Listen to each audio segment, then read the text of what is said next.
Yo, what is going on, everyone? My name is Nick, or the Notorious Fantasy, and in today's video, we're going to be doing a 12-team PPR mock draft from the 9th overall spot using FantasyPros Draft Wizard. The roster positions for today's mock draft are 1 quarterback, 2 running backs, 2 wide receivers, a tight end, 2 flex spots, a kicker defense, and 5 bench spots. But before we can get into this 12-team PPR mock draft from the 9th overall spot using FantasyPros Draft Wizard, I would like to ask that if you guys are new to the channel, and you do end up enjoying today's video, that you please make sure to hit that subscribe button down below. And while you're down there, whether you are new to the channel or not, please make sure that you do leave a like on today's video. It would help me out a ton. If you want to follow me on Twitter or X, please do so at NotoriousFantasy. So without further ado, let's get into this draft. So from the 9th overall pick, the world isn't necessarily our oyster, right? We aren't one of the first couple of picks where you know for sure who is going to go in front of you. Here, 8 picks have already came off the board, but I feel very confident in my ability to build a great team from the later part of the first round, pick 9, 10, 11, or 12. The draft begins with Christian McCaffrey, CeeDee Lamb, Tyreek Hill, Jamar Chase, Justin Jefferson, Amon-Ra St. Brown, Breece Hall, and Bijan Robinson. While the order might be a little different from draft to draft, I believe those will be the top 8 picks in a majority of drafts. There might be some leagues where someone really likes AJ Brown, some leagues where maybe they add another running back in here instead of one of these wide receivers, but I think in a lot of the more sharper leagues, this is a great representation of what the first 8 picks will be. So we are up on the clock here, and from the 9 hole, I really do think the best way to start this draft is by going with a wide receiver and a running back. You could take the running back here, or you can take the wide receiver here. Personally, based upon how I have seen drafts go, I feel pretty confident that a running back will swing back to us here at the 2.04 that I feel confident in, that I feel like has the upside to be the running back number 1. Now, if I take the wide receiver that I want here and things swing back to me, I'm not going to put myself inside of a box and guarantee that I draft a running back with the 2nd pick. But based upon all of the mock drafts I've done, all of the drafts I've done on Underdog Fantasy, the best ball drafts, it feels like you can get a solid 1-2 punch, that solid running back, that solid wide receiver with your first 2 picks from around the 9 or 10 pick. So here, we are going to go with my favorite wide receiver available, and that is going to be Puka Nacua. Now, I understand that to some people, Puka Nacua is going to set off the Mayday alarm, wee woo in your head, because despite the fact that Puka Nacua let his nuts hang all of last season, despite the fact that he put up those huge numbers in 2023, in his rookie year, people say he's going to have a sophomore slump. He's guaranteed to regress. To me, Puka Nacua is the 1A in this offense, with Cooper Kupp being the 1B. Puka Nacua showed us so much last season. This is an offense that, while likes to run the ball with Kyren Williams, they're going to like to run the ball with Blake Corum. They want to get Puka Nacua involved. This guy was dominant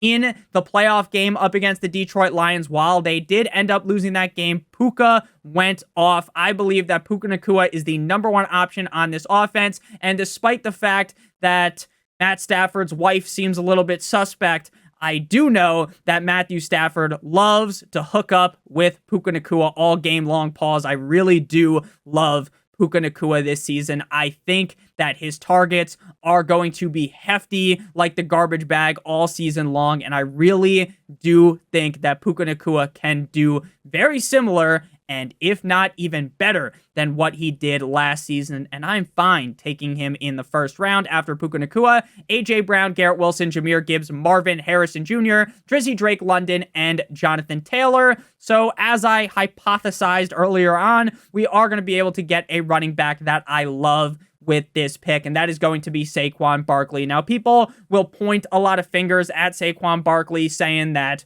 oh, because he's now on the Philadelphia Eagles, this is a team with Jalen Hurts, they're going to tush pushes, are going to steal his touchdowns. Now, maybe the reason why they've been tush pushing is because they don't trust the running backs that have been on the team. DeAndre Swift isn't built like a fucking bulldozer like Saquon Barkley.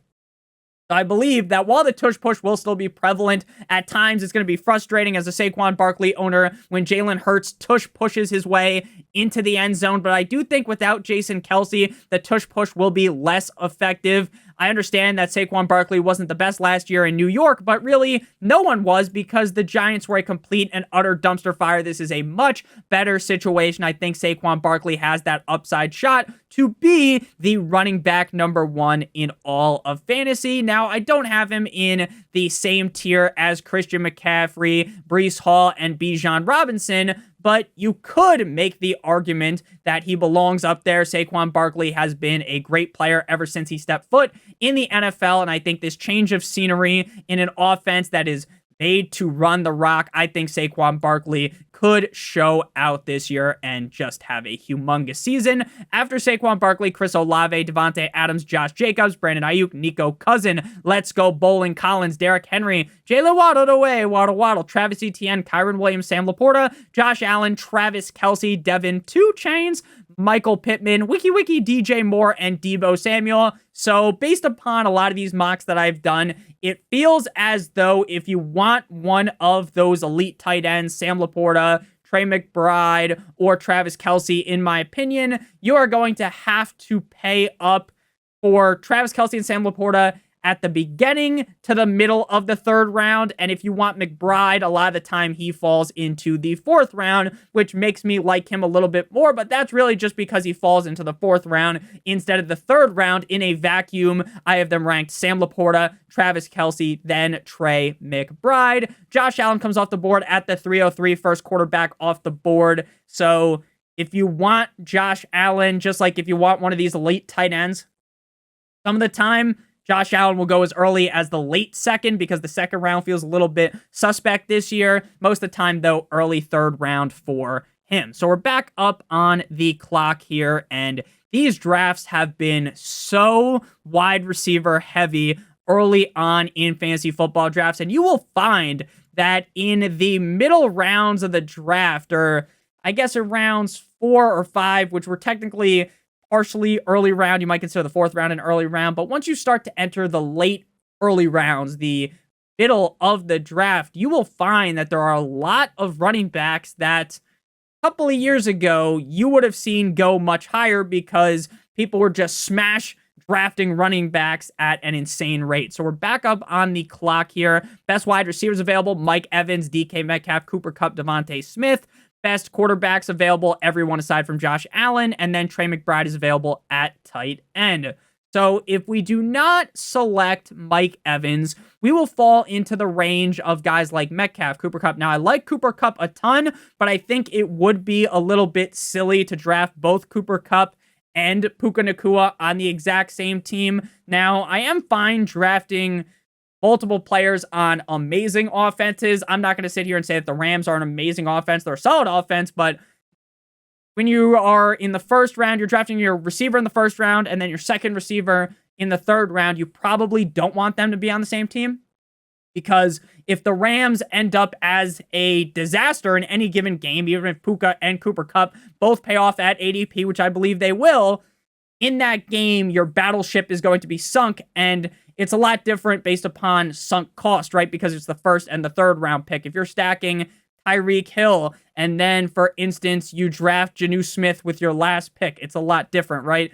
It doesn't feel as bad because you drafted Jonnu Smith so much later. So looking at the board here, to me, there is one clear pick, and that is Mike Evans. I think I'm going to be fine with the running back that swings back to me in the 4th round unless we get into the range of Aaron Jones, Stevenson, and those are guys that I like, but I'm not trying to draft them in the 4th round. But I definitely like Mike Evans more than the other guys, excluding Cooper Kupp, who I like a bunch, but I still like Mike Evans more than that. Mike Evans is a guy that just prints 1,000-yard seasons. He has gotten over 1,000 yards in every single season in the NFL. He's done it with Jameis. He's done it with Baker Mayfield. He's done it with Tampa Bay Tom Brady. He has had 5 out of 10 seasons with, I believe, 12 or more touchdowns. This is a guy that has been very consistent year in and year out, and he has the upside to be a top 5 guy. I really do like this Tampa Bay Buccaneers offense this season, and I think that Mike Evans will be a large part of that. After Mike Evans, we see Jalen Hurts, followed by Malik Neighbors, Devontae Smith, Isaiah Pacheco, Cooper Kupp, and DK Metcalf. Now, here in a vacuum, I like Rachaad White better than Alvin Kamara. I like him better than Joe Mixon sometimes. I mean, these guys are all really close to my rankings. The ADP value would be selecting Rachaad White here, but since we already dove into the Bucs offense with Mike Evans, I think that passing up on Rachaad White would be our best bet here. By the time things swing back to us in the 5th round, while I like guys like Ramondre Stevenson, Aaron Jones, there's a chance that they're not even there at that pick, and I do like the wide receivers in that range a decent amount, whereas I'm not really sold on Stephon Diggs. I'm not sold on Keenan Allen. I like Zay Flowers, but the 404 might feel a little bit too early in my opinion, so I'm just going to go with a running back that I like a lot, and that is going to be James Cook.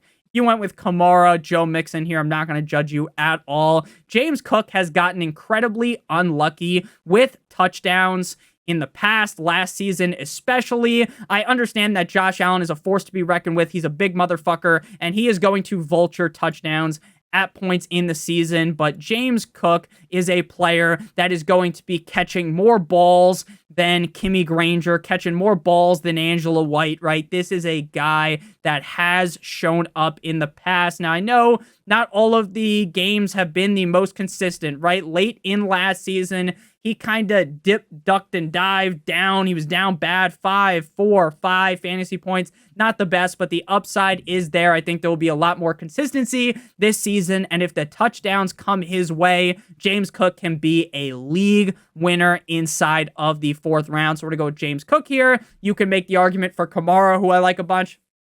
Joe Mixon, who I like a bunch as well.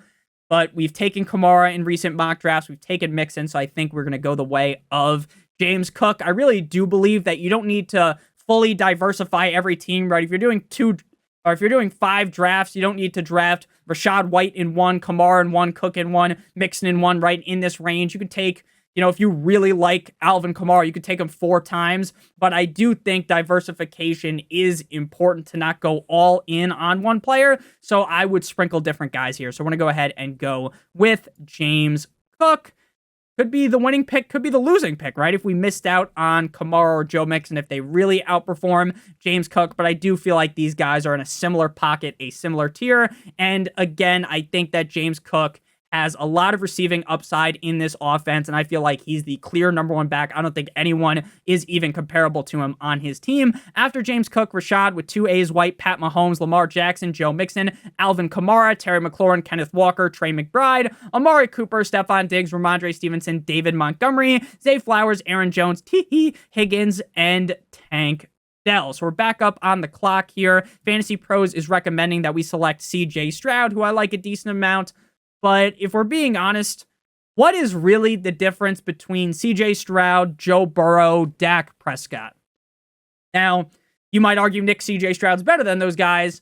They all play pretty similarly, right? Now, technically, CJ Stroud has the best weapons of them all, and Dak Prescott has the worst weapons because, Brandon Cooks really wasn't able to get it up too much last year. He wasn't that effective. But Dak Prescott was dominant last year, top 5 quarterback, right? Joe Burrow, when healthy, has that top 5 upside. He has T. Higgins, Titty Boy T. Higgins. He has Jamar Chase, right? Stroud has Diggs. He has Nico Collins. He has Tank Dell, right? He might be maybe the safest projection, but it's not by the widest of margin to where I have found myself not really drafting much CJ Stroud, despite the fact that I think he is an elite quarterback at the NFL level, despite the fact that I think he's a very good player. So as we sit here, James Conner, DeAndre Swift, Zamir White, best running backs available. So I'm glad that I got James Cook on my team. So we can just go hammer time on the wide receiver position here. And first up, we're going to go with Christian Kirk. Now, if you asked me a couple of weeks ago, I was completely out on Christian Kirk. And it was really just because they added Gabe Davis and they drafted Brian Thomas Jr. And I thought that that was going to kind of be the nail in the coffin for Christian Kirk. And then I realized that Christian Kirk is incredibly talented, and Gabe Davis really hasn't been anything shy of a flash in the pan, and Brian Thomas Jr. could be the nice number 2 behind Christian Kirk. Trevor Lawrence gets a lot of shit because his stats aren't necessarily amazing, and because everyone gave him the Gawk Gawk 9000, the Hawk Tua special entering into the NFL, talking about how he's a generational prospect, and he technically hasn't lived up to that. But if you watch the games last season, there was a lot of drops. He got hurt. I think this is a bounce back year for the Jaguars, considering they were on top of the mountain and fucking fell off, and it wasn't like a nice fall off the mountain. Like, they hit every single tree on the way down the mountain to fall from the number 1 seed all the way out of the playoffs. I like the talent of Christian Kirk. I like investing in offenses that I think have high upside, and I believe that the Jaguars have that high upside. I am pretty much out on Keenan Allen, and it's not because I think that Keenan Allen is going to just be significantly worse than he was last season. He was very solid last season. Like, I don't think he's a bad player by any means, like in terms of his skill set, but I just think in an offense where you already have DJ Moore, who to me is the solidified, locked and loaded wide receiver 1. You draft Rome Odunze, who Caleb Williams clearly really likes. You have Cole Kmet, you have DeAndre Swift. Like, there's so many options to throw the ball to where I just don't want to be hitching my wagon to Keenan Allen when there is a chance that at his age, he starts to decrease slightly. And if there's a chance in my mind that Keenan Allen gets subbed out in the 2 wide receiver sets, and it is DJ Moore and Rome Odunze as we get deeper and deeper into the season when the games start to matter more because you need to win in the fantasy playoffs to win your championship, that's why I'm staying away from Keenan Allen. I still think he's a great player. I still love Keenan Allen, one of the crispiest route runners in the NFL, one of my favorite NFL players, but in the 5th round for me, I just can't do it. DeAndre Swift in the 5th round, you are essentially lighting your fucking pick on fire. That's terrible. George Pickens, Mark Andrews, Dalton Kincaid, and James Conner. Now, I am a Kyle Pitts stan, but it would kind of hurt a little bit to have to draft him when Dalton Kincaid went 2 picks ago and Mark Andrews went 3 picks ago. Now, technically, when the season ends, that doesn't matter. Doesn't matter where you drafted him. If Kyle Pitts ends up being good, it won't fucking matter. But psyche-wise, it does mess with me a little bit, right? Because, if Dalton Kincaid could have just fallen slightly, we would have been able to get him. So based upon the fact that this is a 2-flex draft, I want to go ahead and get another wide receiver here in these 2-flex drafts with 2 wide receivers already.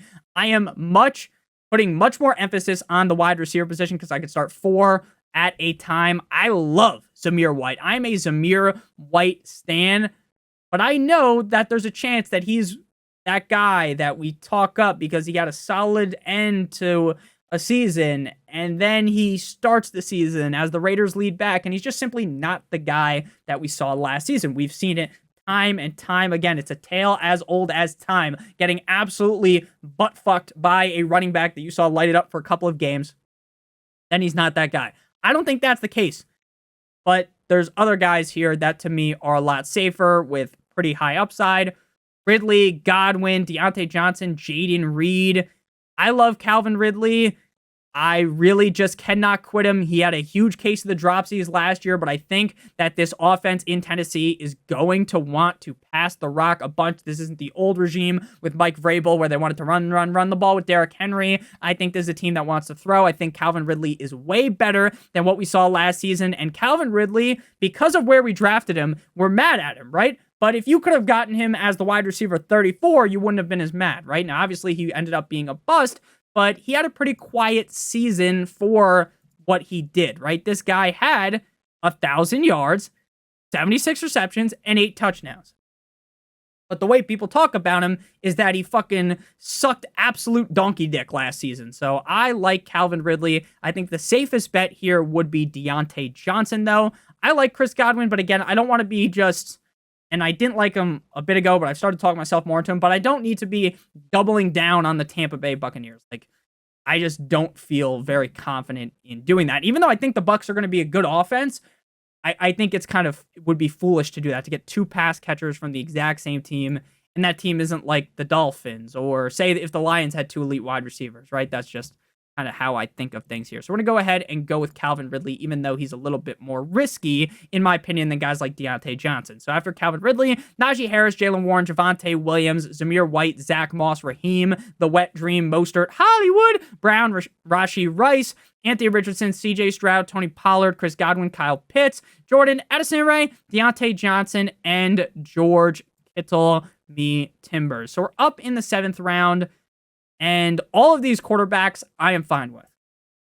I'm fine with guys like Goff, Caleb Williams, Kirk Cousins, Trevor Lawrence as well.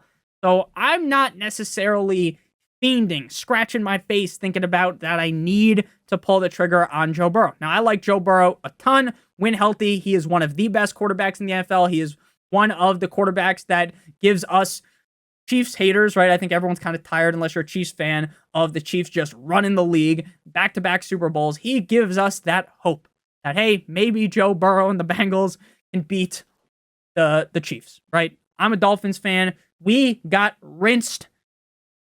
We got flushed down the toilet by the Chiefs in the playoffs, so probably won't be us that knocks them off, sadly. So we're back up on the clock here. The running backs are starting to get more and more suspect. I like Evan Ingram, but again, I don't see much of a difference between Evan Ingram and Jake Ferguson. So I think we're going to go ahead and start building out our bench here. Again, I'm not really feeling Joe Burrow at this pick. Like, I'd rather just maybe one of these guys take some and then I can get Dak. Love taking that Dak pause. So I think we're just going to go wide receiver here and then really just go hammer time on running back after that. I feel pretty confident in Saquon and James Cook. Calvin Ridley has some question marks to where I want to have other options at wide receiver. I love Jaden Reed. I really do. I think he's going to be the wide receiver 1 in Green Bay. If he doesn't end up being the wide receiver 1, it's going to be Christian Watson. He's a guy I've been targeting as well. Jaden Reed looked like the number 1 guy last year. He flashed multiple times. Jordan Love, to me, appears to be legit, so I want Jaden Reed on my teams. I love JSN as well. Could have easily went with him, but I definitely have Jaden Reed ranked a lot higher than JSN. Very surprised he fell to this pick. I think a lot of leagues, Jaden Reed will go ahead of Deontay Johnson, Godwin, Addison as well. So after Jaden Reed, DeAndre Hopkins, Kyler Murray, Jonathan Brooks, Joe Burrow, Tajay Spears, and JSN. So that leaves us with Mr. Dicky Dak Prescott, which makes me feel very happy.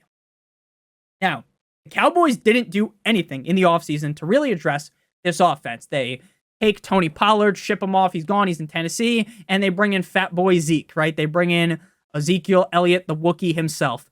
Now, is Zeke the same old Zeke from a couple of years ago? No. But Zeke's fine. He's a competent runner on the goal line, which is something that Tony Pollard couldn't do. Tony Pollard simply could not hit the hole. It was like the first time you had sex and, it's a little dark in the room and you can't see correctly. You don't know what to do. You might end up in the butt. You know what I'm saying? That is what Tony Pollard does. He cannot find the hole. Maybe this is just an experience for me and I'm a fucking idiot. I don't know.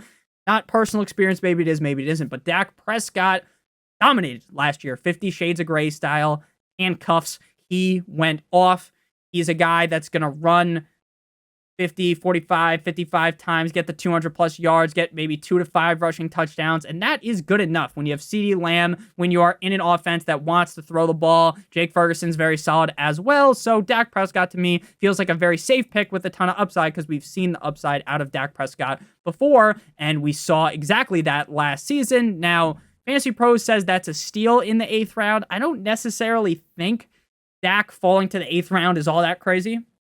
But maybe you guys can let me know in the comment section. Maybe Dak Prescott in the 8th round is unheard of. After Dak Prescott, Jordan, love me tender, love me sweet, Xavier Worthy, Ezekiel Elliott, Devin Singletary, Jaden Daniels, Keon Coleman, Trey Benson, Christian Watson, Tyler Lockett, Brian Robinson Jr., Ladd McConkey, Jerome Ford, Blake Corum, Cortland Sutton, Rome Odunze, and Gus Bus goes right before us. So now is the time where we might start to not necessarily panic at running back, but now things are starting to get a little bit grosser.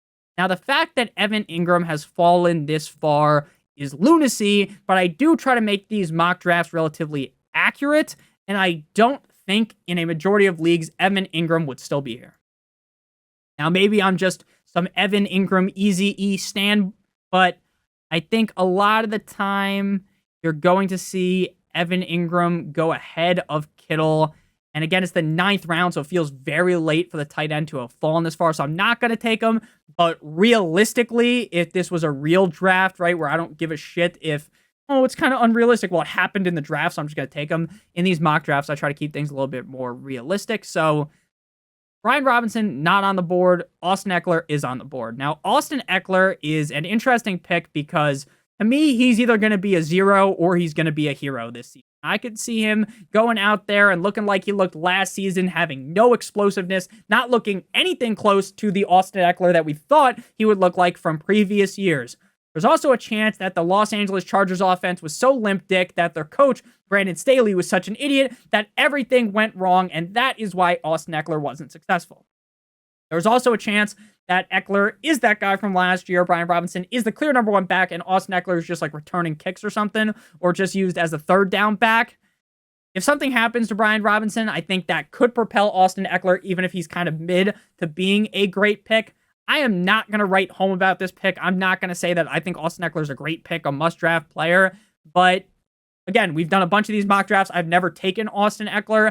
And I do think as my running back 3, when I'm already confident in Barkley and James Cook, I want to be taking the upside shot. And I think that Eckler has a lot of upside, similar to Nick Chubb, who I guess they're different because Chubb's coming into the season hurt.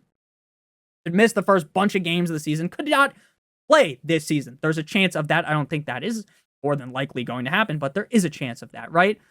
But, you know, there's neither of these guys to me are safe, is more of the point I'm making, right? These are 2 running backs that have been studs in the past, but neither of them, like, if you're drafting Austin Eckler, like, I'm not sitting here salivating, right?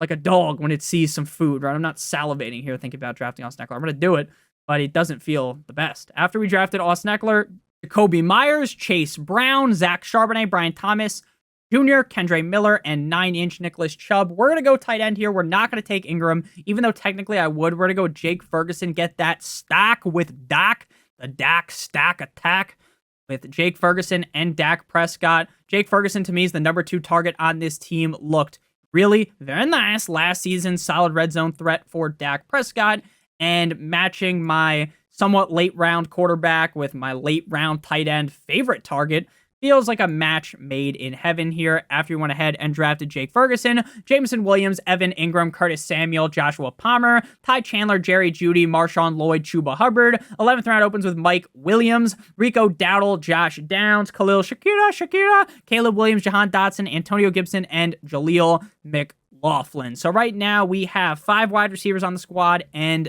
3 running backs. We have officially entered the range where it is a running back hellhole, right? We weren't able to, because we took Jake Ferguson, we weren't able to get a premier handcuff that I like Ty Chandler. We weren't able to get Chuba Hubbard, who I'm starting to key in on. We weren't able to get Jaleel McLaughlin, who I think could be the undisputed number 1 running back on the Denver Broncos. So now we have entered into a range where you're essentially clicking on them and just hoping that they pay off, right? I don't think Tyler Algier will pay off unless Bijan Robinson got hurt. But I think if Bijan Robinson was to get hurt, knock on wood, we don't refer injuries, he could pay off. Dobbins, there's a chance he could be the running back 1. Now, do I think that's very likely? No, I think Gus Edwards will be the number 1, but I think it's possible. But I also don't feel as though we need to bang our chest here aggressively and take J.K. Dobbins when he'll definitely be available in the next round. So we're going to go ahead and go wide receiver here again. In leagues like this, where you can start 4 wide receivers at a time, I am making it a statement. I'm making it clear that I want to be drafting a bunch of wide receivers. I don't think we need 3 guys on the Dallas Cowboys on our team, and Brandon Cooks has been a guy that I've kind of gotten a little bit hotter on recently, but I don't think I want to draft him here. Romeo Doubs, we already have Mr. Jaden Reed. I love Rashid Shaheed. My problem with Rashid Shaheed is that the quarterback play by Derek Carr is suspect, but when you draft Rashid Shaheed, you fully understand what he is. He is a boom or bust pick. This is a guy you can throw in your lineup any given week. He might hang his nuts down, lay a pipe for that ass like he's a plumber, drop 30 points. He might score 2 points. But I like that upside, but do I like it more than Tyler Algier? Because he's going to be my wide receiver 5. Algier would be my running back 4. On a team that has solid wide receivers, and our running back 3 is Austin Eckler. I think that's going to be kind of the tiebreaker here, and we're going to go with Tyler Algier unless we think we get Tyler Algier in the next round. That's what it seems to be saying here. It seems to be telling us we can get Algier in the next round. Seems like we're not going to be able to get Shaheed in the next round, less likely to get Shaheed. So let's go ahead and go Shaheed here and then hope Algier falls to us. If he doesn't, we're going to be down bad. And of course, that is exactly what happened. TJ Hawkinson, Tyler Algier, Khalil Herbert, Romeo Dobbs, Kamani Vidal, and the Baltimore Ravens defense. I think Roshan could very well be the running back 1 in Chicago. Like, I really don't buy DeAndre Swift. Like, I just don't think he's very good, to be completely honest with you. But we are going to go Dobbins here because of the upside of him being the running back 1. Like, I think Elijah Mitchell is probably the most talented player still available at the running back position. But the problem with him is, unless Christian McCaffrey gets hurt, he's a straight up 0. Whereas J.K. Dobbins could be like 20 plus points any given week if he becomes the guy in a run heavy offense in LA with the Chargers. After J.K. Dobbins, Brock Bowers, 49ers defense, Dallas Goedert, Brock Purdy, Ray Davis, Freiermuth, Jalen Wright, Roshan Johnson, Elijah Mitchell, Trevor Lawrence, Damian Pierce, Jared Goff, David Njoku, Dalton Schultz, Miles Sanders, Adonai Mitchell. I will tell you right now, we haven't talked about it in today's video, and if you've watched the mocks before, you kind of know the drill. But if you're going to draft a quarterback in like the top 10 rounds, if you're going to draft a tight end in the top 10 rounds, like, I don't think I need to draft Jake Ferguson and Luke Musgrave or Jake Ferguson and Cade Otton, because when am I going to play Cade Otton over Jake Ferguson? Unless Jake Ferguson is hurt or on bye week, the answer to me is most likely never. Because even in the more negative matchups, Jake Ferguson going to get more targets than Cade Otton would, right? Or plug in the other tight end, right? And same thing with quarterback, right? I like Justin Herbert. I love my boy Tua Tagovailoa. Dolphins, you better pay his ass. I love Kirk Duggins. I like Stafford, right? But in what world am I playing those guys over Dak Prescott? Very likely never, right? And then you're just burning a fucking bench spot. You're burning a hole in your pocket. So that's why I just draft running backs and wide receivers. Now, it would be different, right? If I drafted Tua, and say I'm not as confident in Tua, because, to be honest, as a Dolphins fan, I think that as of right now, Tua is in a prove-it mode against better teams. Tua is going to pipe down. He is going to dominate against the bad teams and be pretty mid against the great teams, right? So when they play good teams, you're going to want another quarterback on your team to play. So with Tua, it makes sense. With Dak Prescott, it doesn't make sense. So we're going to go ahead and close the video out here. I think we're going to take another shot at wide receiver here. And we're going to go with Demario Douglas. I get the Patriots reek on paper. I get they were terrible last season, but the situation is way better for Demario Douglas this year. And we saw Demario Douglas play very solid, a couple of very solid games on a team that was dead last year, the Patriots. So I like Demario Douglas here, regardless of if it's Drake May or if it ends up being Kobe Brissett as the starting quarterback. After Demario Douglas, Madison, Kmet, Musgrave, bunch of defenses, and Kenneth Gainwell. So for defenses, you want to draft a defense playing a not-so-hot opponent in Week 1. Fantasy Pros used to have the matchups for 2024 on here. I can't find them anymore. So we're just going to have to go ahead and just guess at defense for now. But by late August, there will be a video which defenses to draft. There will be a video even for Week 1. So say you mess up, you draft the Chiefs, and the Chiefs are playing whatever team, and you're like, wow, I don't want to play the Chiefs defense, even though I think the Chiefs defense is good. There'll be a video on who to pick up. There'll be a video on who to pick up at defense every single week. Streaming defenses is how you win your championship. You can talk about it in the comment section. People that have streamed defenses, they've watched my videos every single week of the season. It is a huge help. It's a way to squeeze extra points onto your roster every single week using the waiver wire. So we're going to go ahead and go with Justin Tucker, the greatest opera singing kicker in the NFL. And then we're going to go with the defense. And that defense in this scenario will be the Houston Texans. Off the top of my head, I don't remember who the Texans play in Week 1. If this ends up being a bad matchup, obviously we would replace them for another defense. Because even if a defense isn't as good, for instance, like you could draft a defense that isn't that great, but they might be a better start than, for instance, the Jets, who are playing the 49ers in Week 1. And I think that could be a high-scoring matchup. So we get a C+. That is just wrong. I think this is a great team. So we got Dak Prescott as our starting quarterback. Our running backs are Barkley and James Cook. Our receivers are Puka Nacua and Mike Evans. Our tight end is Jake Ferguson. Our flexes are Calvin Ridley and Christian Kirk. So a very solid starting roster. On the bench, we got Jaden Reed, who I think has the upside to be a top 12 receiver this year. Eckler, Could be hit, could be miss.